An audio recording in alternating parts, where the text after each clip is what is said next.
This examination of the image technology as it's explained in the Bible is not affiliated with any religion or doctrine. It's my own work and it's under copyright. A transcript of this presentation will be available at indigoflower.net. In the previous video, we looked at Genesis 1, which says the Elohim made the earth habitable for life and brought forth both male and female humans.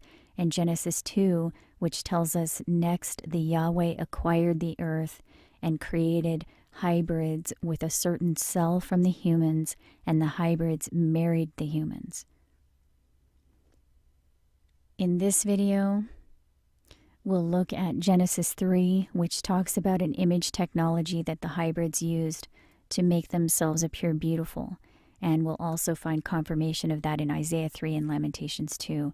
And we'll also look at the timing of this event according to the Bible. So Genesis 3 verse 1 in the King James translation says, "Now the serpent was more subtle than any beast of the field which the Lord God had made. And he said unto the woman, Yea, hath God said, You shall not eat of every tree of the garden."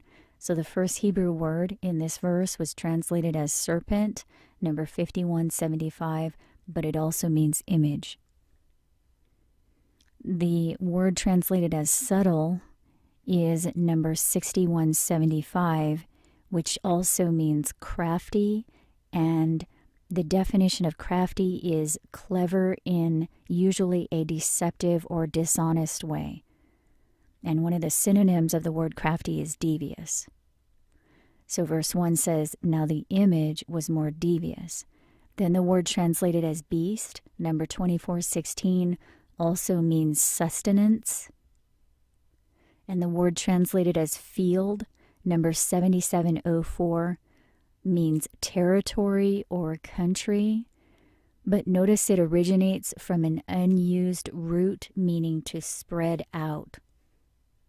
So it seems possible that the root word was unused, possibly because it was not understood, and it wasn't understood because it referred to space. That's one possibility. So verse 1 can say, "Now the image was more devious than any sustenance of space which the Lord God had made."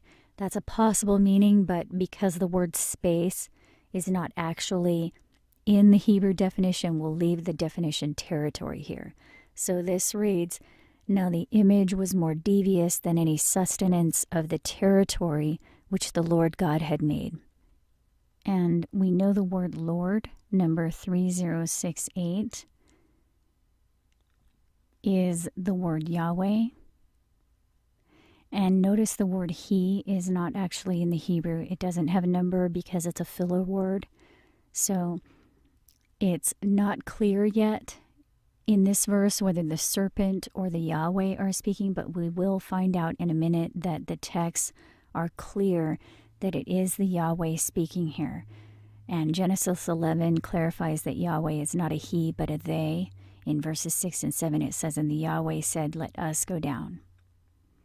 So the second part of verse 1 should say, "And they said." And then next we know the word translated as woman, number 802, is the Hebrew word Isha, and the texts make it clear that the Isha cannot represent humans, but instead means certain one, and in the Genesis 2 context it refers to the hybrids that Yahweh made to mate with the humans.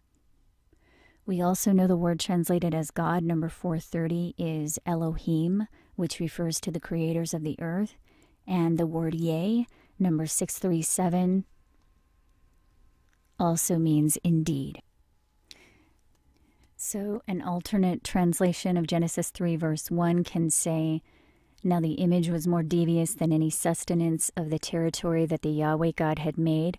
And they said to the Isha, Indeed, the Elohim said you can eat of all the trees of the garden." Then verses 2 and 3 say in the King James translation, "And the woman said unto the serpent, We may eat of the fruit of the trees of the garden, but of the fruit of the tree which is in the midst of the garden, God hath said, You shall not eat of it, neither shall you touch it, lest you die." So the lexicon format of this verse is slightly different. We know the word translated as woman, number 802, is Isha, and it's not a human female, but a hybrid that Yahweh made. And the word translated as serpent, number 5175, also means image. And the word translated as fruit, number 6529, also means reward. So verse 2 says, and the Isha said, the image is a reward. The trees of the garden we may eat. And then verse 3, the word translated as fruit, number 6529, we know also means reward.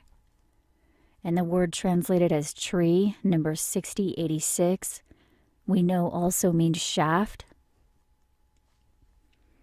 So it says, the reward of the shaft that is in the midst of the enclosure, the Elohim said, and then this word translated as eat, number 398, right here it's the word akal, and it also means use.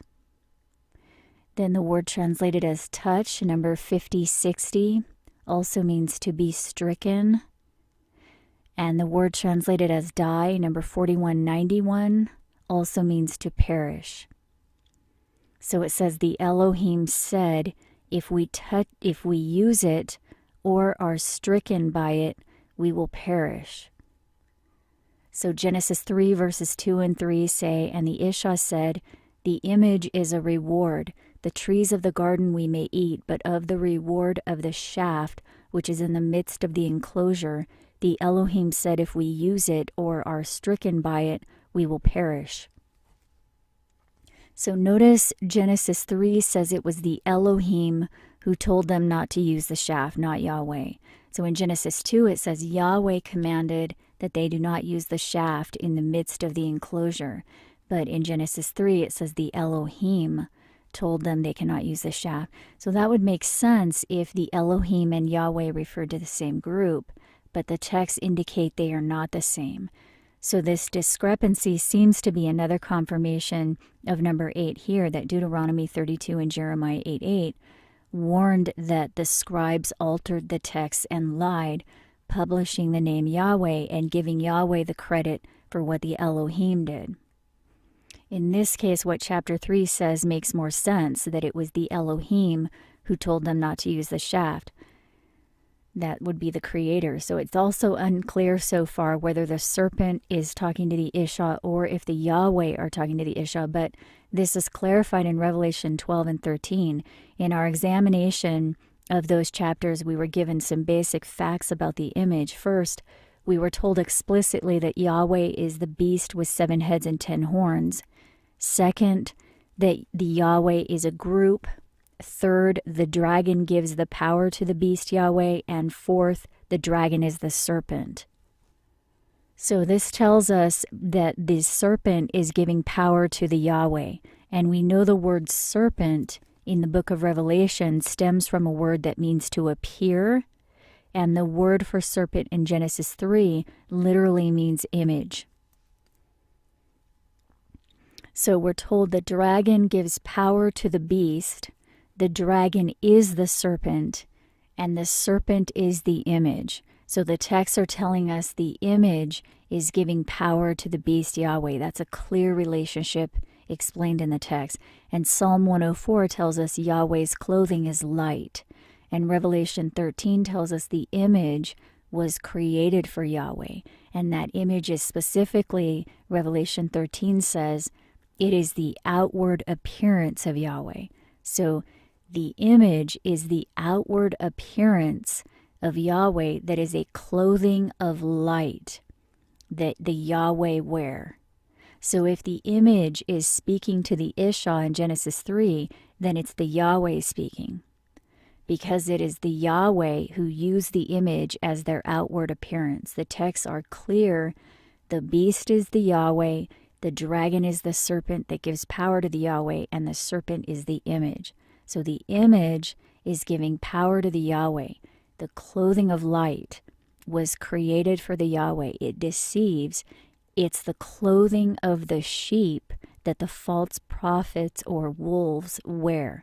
It's the outward appearance of the beast Yahweh. So the serpent in Genesis 3 is the image, which we're told is the outward appearance of the Yahweh. In other words, it's the Yahweh speaking to the Isha here. Revelation is very clear about that. And then in verses 4 and 5, the King James translation says, "And the serpent said unto the woman, You shall not surely die, for God doth know that in the day you eat thereof, then your eyes shall be opened, and you shall be as gods, knowing good and evil." So we know the word translated as serpent means image. The word translated as woman is Isha, that's the hybrid. And the word translated as God, number 430, is Elohim, that's the creators. And the word translated as eat, number 398, also means use.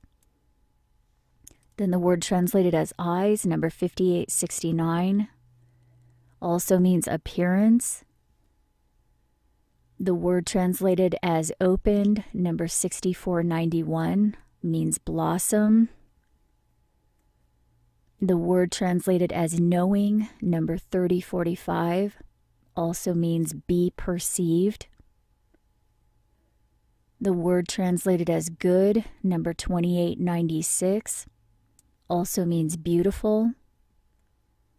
And the word translated as evil, number 7451, also means favored. So verses 4 and 5 can also say, "And the image said to the Isha, You shall not surely die, for the Elohim know that in the day you use it, then your appearance shall blossom, and you shall be as the Elohim, and be perceived beautiful and favored." So this tells us a few things. First, it tells us the Elohim are beautiful. So not only are the Elohim generous, benevolent, and human or humanoid, but Genesis 3:5 tells us they're also beautiful. And the second thing this is telling us is the image is speaking to the Isha. And we know from our examination of Revelation 13 that it was the Lamb who speaks like a dragon who caused the image to speak.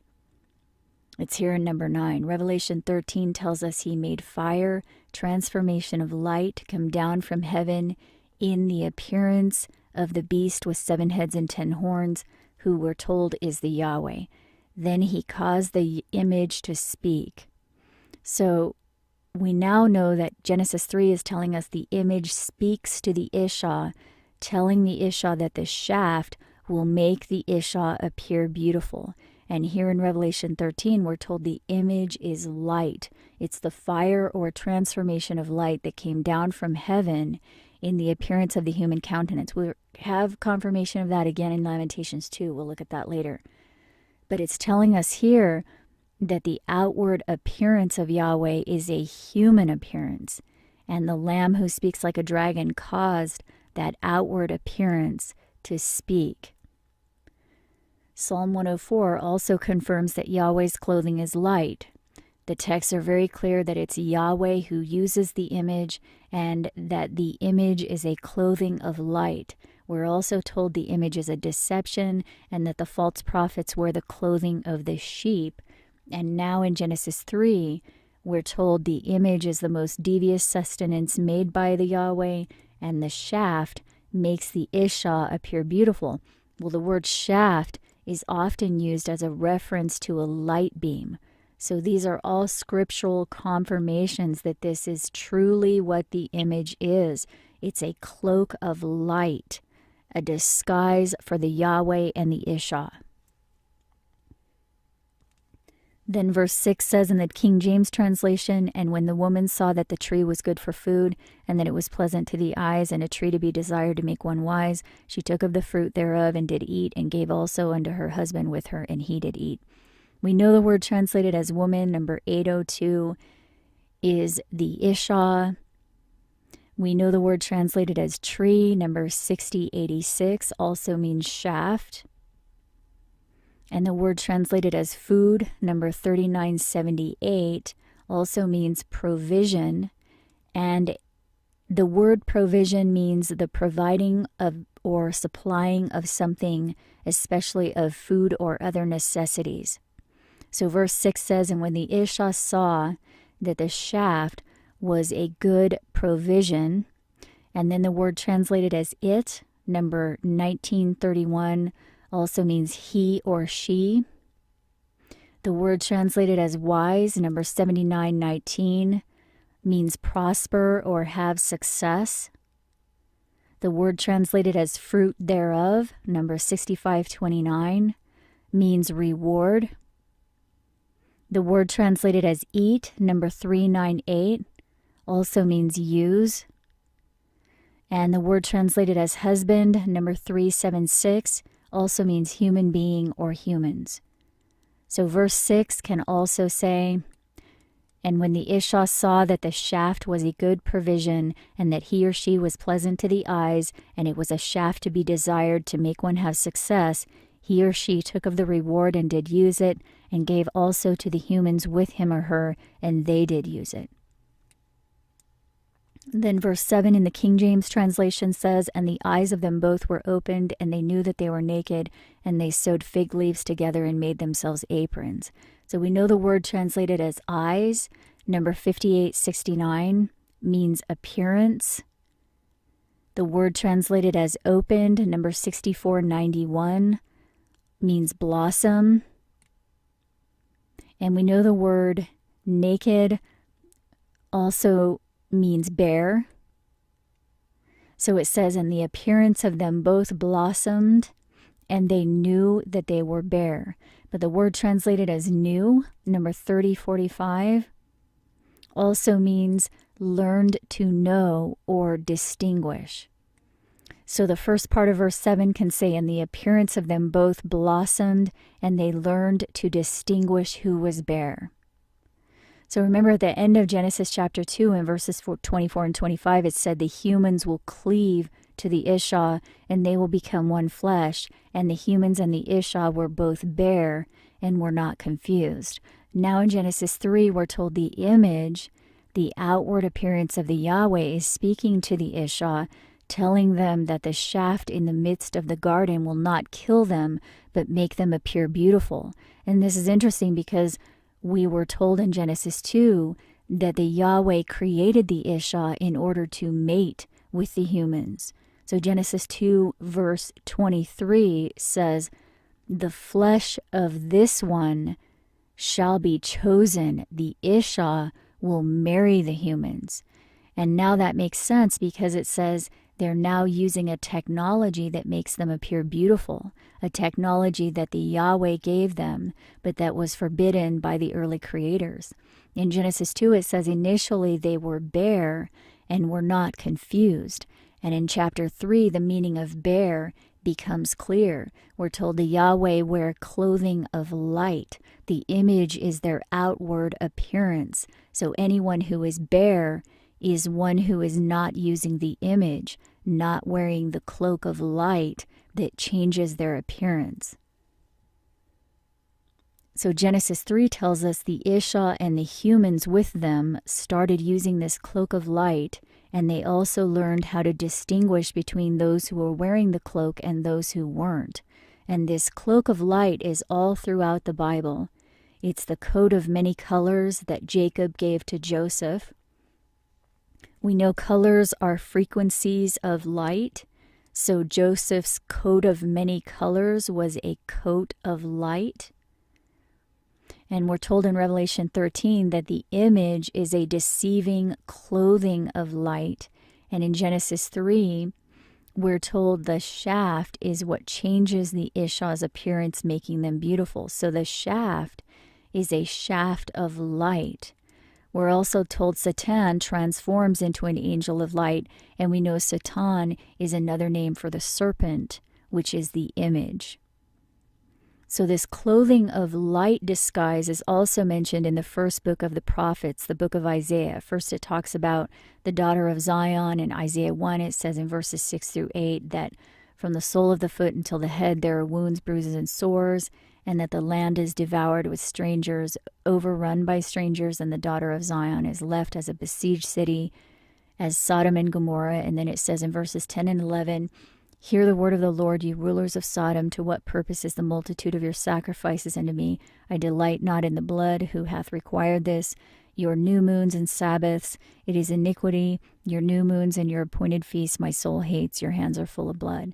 So this is more proof that the texts were altered, because the word for Lord in verse 10 is Yahweh, as you can see here, And it says here that Yahweh hates the sacrificing of bullocks, lambs, or goats on the feast days. But if we look at Leviticus 23, we're told Yahweh commanded the sacrifices on the feast days. For example, in verses 18 and 19, it says, "And you shall offer 7 lambs, 1 bullock, and 2 rams. They shall be for a burnt offering unto the Lord, an offering made by fire of sweet savor unto the Lord. Then you shall offer 1 kid of the goats and 2 lambs of the first year." So you can see the word translated as Lord in these verses is number 3068, which is Yahweh. So the answer to the question in Isaiah 1:12 that asks, "Who hath required this?" is answered in Leviticus 23. It's the Yahweh that required it. It's written that Yahweh commands the sacrifice of animals, and it is also written that Yahweh hates the sacrifice of animals. So obviously, number 8 here, Jeremiah 8:8, is correct again. The pen of the scribes is in falsehood. The texts were altered. Either Yahweh wants them to sacrifice animals on the feast days, or Yahweh hates it. It cannot be both.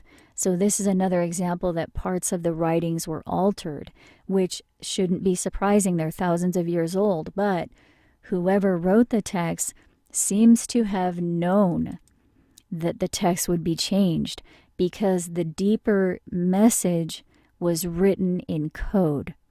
And that's what we're looking at here. So in Isaiah chapter 3, we find some of the same codes that are in Genesis chapter 3. In fact, both chapters 3 in the first book of the Bible and the first book of the prophets, Isaiah, describe the coat of light that the Isha and the Yahweh use. So Isaiah 3 continues on about the daughter of Zion. It says, "I will give children to be their princes, and babes shall rule over them. The child shall behave proudly against the ancient, and the base against the honorable." And then in verse 12 it says, "Children are their oppressors, and women rule over them." But we know the word translated as women, number 802, is the word Isha, which the texts make clear cannot be human. So this says, "And the Isha shall rule over them." And that makes sense as we continue, because next it describes the cloaking technology that Genesis 3 tells us the Isha hybrids are using. So it starts in verse 16. This is going to explain the cloaking technology. The King James translation says, "Moreover, the Lord said, because the daughters of Zion are haughty and walk with stretched forth necks and wanton eyes, walking and mincing as they go and making a tinkling with their feet." But the phrase "daughter of Zion" is a code throughout the text. It's mentioned in 31 scriptures in the Bible, and in 27 of those 31 scriptures, it's translated as the daughter of Zion, singular. So there are only 4 scriptures in the Bible that translate the phrase as daughters of Zion, plural, and 3 of those 4 are in the book of Isaiah. However, even in Isaiah, the singular daughter of Zion is the most predominantly used. As you can see, it's in Isaiah 1, daughter of Zion, Isaiah 10, daughter of Zion again, and also in Isaiah 16, Isaiah 37, 52, and 62 all use the phrase daughter of Zion. So in Isaiah 3:16, the word translated as daughters, number 1323, also means daughter singular. And the word exalted here, number 1361, is translated as haughty here, and the word haughty means arrogant. Then the word translated as walk, number 3212, means lead. The word translated as with stretched forth, number 5186, means decline. And the word translated as necks, number 1627, means throat of open sepulcher. And a sepulcher is a tomb or a grave. So it says, because the daughter of Zion is arrogant and leads the decline down the throat of an open grave. And then the word translated as wanton, number 8265, means seductive. The word translated as eyes, number 5869, means appearance. The word translated as walking, number 1980, means lead away. The word translated as mincing, number 2952, means take quick little steps. So it's saying leading away in quick little steps as they go. Then the word translated as making a tinkling, number 5913, means rattle. So the end of this says the rattle of the feet. So Isaiah 3 verse 16 says, moreover, the Yahweh said, because the daughter of Zion is arrogant and leads the decline down the throat of an open grave with seductive appearance, leading away in quick little steps as they go, the rattle of the feet. And then notice in verse 17, the word that was translated as Lord is actually word 136, which is Adonai. So the lexicon says, Adonai will cause a scab upon the head of the daughter of Zion, and cause a scab upon Yahweh, and they will be bare, their foreheads will be bare. And we'll find confirmation of that later. So we'll put that here. Therefore the Adonai will cause a scab upon the head of the daughter of Zion, and scabs upon the Yahweh, and they will be bare, their foreheads will be bare.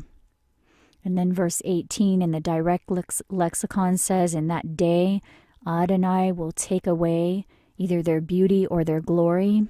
And then the word number 5914, which means stalks. Then word number 7636, which means front band. And it stems from an unused root meaning to interweave. And the Hebrew word that means interwoven is abat. And abat also means bonds. So it says Adonai will take away the glory of their stalks and bonds. And then word number 7720 means round tires like the moon.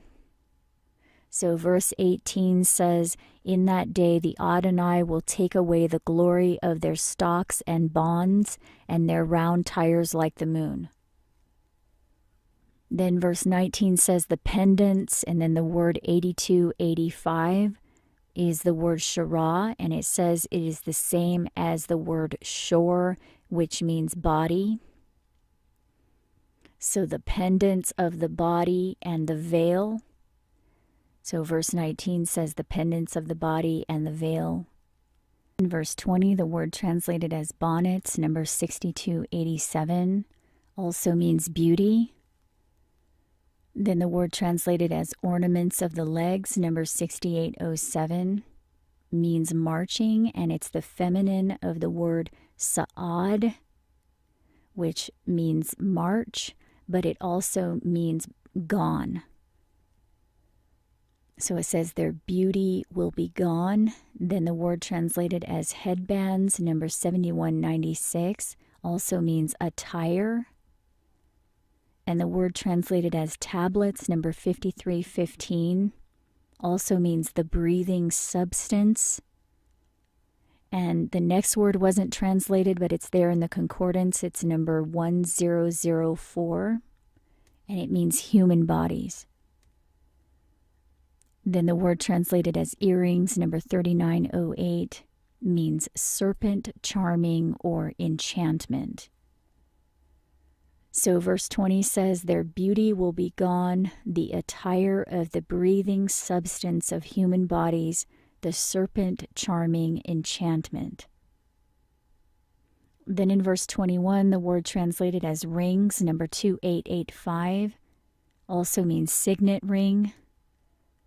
The word translated as nose, number 639, also means countenance. And the word countenance means appearance. So the rings on the appearance, and then the word translated as jewels, number 5141, also means ring. So verse 21 says the signet ring and the countenance ring, or the appearance ring. Then verse 22 says the changeable suits of apparel, and the word translated as mantles, number 4595, also means over tunic. And that is defined as a garment or a covering membrane or tissue. And the word translated as wimples, number 4304, also means cloak. So the cloak and the crisping pins. So verse 22 says the changeable suits of apparel, the covering membrane, the cloak, and the crisping pins. Then in verse 23, the word translated as glasses, number 1549, means tablet. So the tablets, and then the word translated as fine linen, number 5466, which means outer garment. So the tablets and the outer garments, the hoods and the veils. So we'll add that here. Verse 23, the tablets and the outer garments, the hoods and the veils.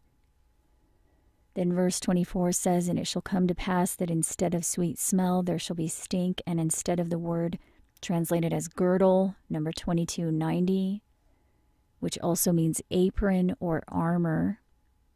So instead of an apron or armor, the word translated as rent, number 5364, which also means an encircling rope. So instead of an apron or armor, an encircling rope, and instead of well-set hair, baldness, and instead of the word translated as stomacher, number 6614, which means rich or expensive robe. So instead of an expensive robe, a girding of sackcloth, and burning instead of beauty.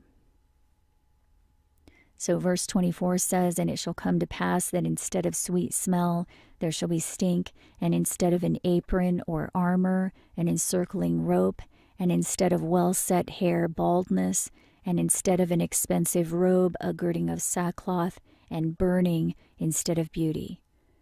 So it seems clear that Isaiah 3 is referring to the same image technology described in Genesis 3, especially in verses 20 and 22.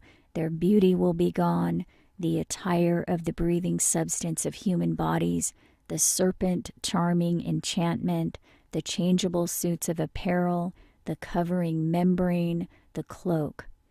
And verse 17 says, when these things are taken away, they will be bare. And notice it's the Adonai who will be taking this deceiving image away.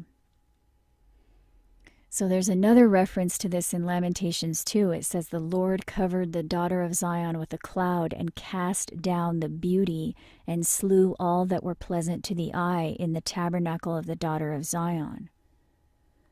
And notice the word translated as Lord here is the word 136, which is Adonai again. So it's referring to the same thing Isaiah was referring to. It says Adonai will cast down the beauty, cut off the horn of Israel, which, by the way, we know Israel refers to the whole world, cut off the horn of Israel and slay all that are pleasant to the eye in the tabernacle of the daughter of Zion. And then the word Lord in verse 6 is number 3068, which we know is Yahweh. And as you can see, the word for Lord in verse 5 is number 136, which is Adonai. So it's saying Adonai will cast down the beauty, in other words, the image technology. And in verse 6 it says Yahweh caused the feasts and Sabbaths to be forgotten. In verse 7, Adonai cast off his altar. He abhorred his sanctuary. In other words, it's talking about Yahweh here. Adonai cast off the altar of Yahweh. He abhorred his sanctuary. They made a noise in the house of Yahweh. Yahweh hath purposed to destroy the wall of the daughter of Zion. The prophets find no visions from Yahweh. We'll look at this more closely later, but it says the Yahweh hath done that which they devised. So we know that Yahweh is a group, so that should be they. The Yahweh hath done that which they devised. And then at the end of verse 17, it says, the Yahweh set up the horn, and their heart cried out to Adonai. In verse 20, behold, the Yahweh, and consider who has done this. Shall the Ishah eat their fruit? So notice that word women, number 802, that's the Ishah. So it says, shall the Ishah eat their fruit, and the children of a span long. In other words, should the Ishah use the reward of the shaft? Because we know that word eat, that means use, and the fruit, that is the reward of the shaft. We just looked at that. It's a reference to Genesis 3. So it's saying, should the Ishah use the reward of the shaft and have children for a long time? Shall the priest and the prophet be slain in the sanctuary of the Adonai? So Lamentations 2 tells us the Yahweh set up the horn, the Ishah are using the shaft to produce children, and the Adonai will take away their beauty, the cloak of light, the image that they're using in order to mate with the humans to produce children. So that confirms another connection between the Ishah's beauty, the cloak, and the purpose of that beauty cloak, which is to mate with the humans. So we're told in Lamentations 2 and Isaiah 3 that those who use the technology that makes them beautiful will be cast down. The technology will be taken away from them. And in Genesis 3, it tells us the ones using the image technology are the Ishah and the humans with the Ishah. So there are both humans and hybrids using it. But we also know the image came from Yahweh. They were the first ones using it before the Ishah were created. So both Lamentations 2 and Isaiah 3 say the Adonai will take this deceiving technology away, and the daughter of Zion and the Yahweh will be bare. So we left off in Genesis 3 verse 7 that says, and the appearance of them both blossomed, and they learned to distinguish who was bare. And the next part of this verse may be the most important point of all. It says, and they sewed fig leaves together and made themselves aprons. But this word translated as leaves, number 5929, also means branch. So it says they sewed the fig branch together and made themselves aprons, or number 2290, which also means armor, either aprons or armor. And notice this word stems from 2296, which means to bind on. So it says they sewed the fig branch together and made themselves bound on armor. So verse 7 says, and the appearance of them both blossomed, and they learned to distinguish who was bare, and they sewed the fig branch together and made themselves bound on armor. And this bound on armor or apron is also referenced in Isaiah 3. Is said in verses 20 and 24 that after their beauty is gone, that attire of the breathing substance of human bodies, the serpent charming enchantment, it says, after that is gone, it shall come to pass that instead of sweet smell, there shall be stink, and instead of an apron or armor, an encircling robe. So this is confirmation again that the putting on of the apron armor is actually the putting on of the image, the cloak of light, the attire of the breathing substance of human bodies, the serpent charming enchantment, the changeable suits of apparel, the covering membrane, the coat of many colors, or the cloak. And Isaiah verse 21 indicates the countenance ring has some connection to all of this. And the word countenance literally means appearance. So it's saying in verse 21, the appearance ring has some connection to the attire of the breathing substance of human bodies. So we know the texts tell us the image technology is made of light, and light is electromagnetic radiation within a certain portion of the electromagnetic spectrum. Specifically, visible light is the portion of the electromagnetic spectrum that human eyes detect. So the Bible tells us the cloak is made of light. Light is electromagnetic radiation, and an electromagnetic field looks similar to a ring. Even the magnetic field around the earth is shaped like a ring. So the appearance ring in Isaiah 3 may refer to an electromagnetic field. The human body also produces magnetic fields. The first valid measurement of a magnetic field produced by a human body was done in 1963. But the book of Revelation says, starting in number 6 here, it says, the image deceives by the means of the mark. So it says the Lamb who speaks like a dragon was given the mark to make the outward appearance of the beast. And that mark, it says in number 11 here, is also put on the right hand or the forehead, and they buy or sell with it. So we know they're already doing that with the RFID chip, and we know they also have microchip tattoos that they're doing the same thing with. So at this point, it does look like the microchip itself is the mark. So that means, because it says here that the mark is how they are able to create the outward appearance. That means that the cloak of light, the outward appearance, is made with the help of microchips. In other words, it's microtechnology. And this is a concept that can be conceived of in modern times. It's depicted in modern television and movies regularly. It's sometimes called shape-shifting. And it has been in the Bible for thousands of years, only it was covered up until now. So finally, the reference to the fig tree in Genesis 3:7 is possibly the most important point. It's another code about the timing of this event. So Jesus said in Matthew 24:32, now learn a parable of the fig tree. When his branch is yet tender and puts forth leaves, you know that summer is nigh. So he was telling us that the fig tree is a parable or riddle. In other words, it's code. In Hosea 9, we're told the first ripe in the fig tree are the fathers of Israel. And Israel became a recognized world nation in 1947. That's common knowledge. Many have recognized that the emergence of Israel may be what Jesus referred to when he mentioned the branch of the fig tree putting forth leaves. If that's true, and Jesus was referring to 1947, when he said the branch of the fig tree will put forth leaves at that time, then the sewing together of the fig tree branch in Genesis 3 may also refer to 1947.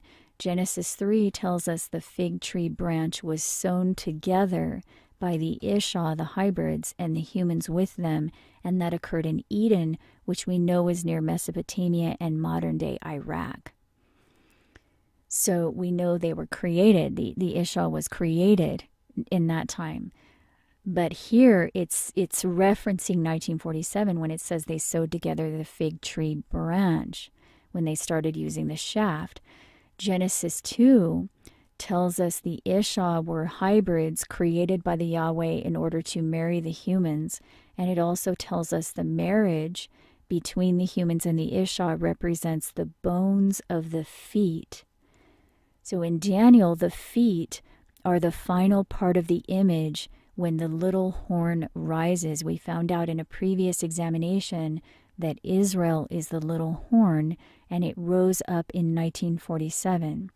In Genesis 6, we're told the sons of God marry humans when humans begin to multiply on the earth.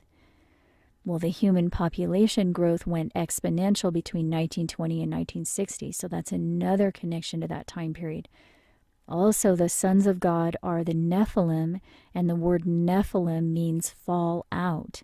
In Genesis 12, we're told the dragon is cast to the earth after the war in the sky, which seems to refer to World War II, which ended in 1945.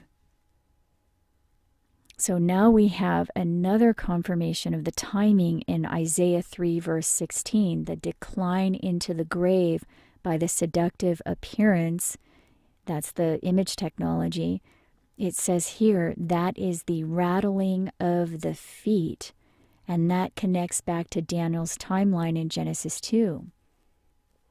The marriage in Genesis 2 verse 23 between the humans and the Isha was the bones of the feet, and the decline into the grave by the seductive appearance in Isaiah 3 is the rattling of the feet. So Daniel told us exactly when the feet of the image occur. It's at the tail end of the Fourth Empire, and it will be destroyed by an asteroid impact. It's the time when we saw the fig tree branch sprout forth leaves, which is what Genesis 3 verse 7 confirms. The appearance of them both blossomed when they sewed the fig branch together.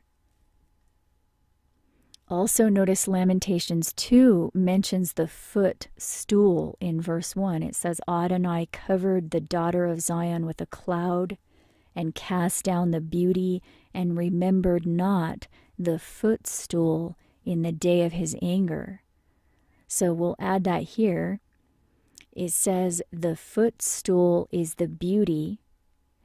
The rattling of the feet is the decline into the grave by seductive appearance, and the bones of the feet represent the marriage between the humans and the Isha. So we have multiple scriptural confirmations that the deception by the cloak of light disguise and the marrying between humans and hybrids is happening in modern times. So that's it for this week. If you want more information, the whole series playlist, Bible's Countdown to the Asteroid, is linked here. And there are several other videos linked in the description below. Just click on Show More to open up more links on this subject. The transcript, as I said before, is also available at indigoflower.net. So if you like this video, please consider providing support. I cannot do this without your help. These presentations are funded by viewers like you. So thank you to everyone who has made this research possible. I hope you're doing well, and I'll talk to you next week.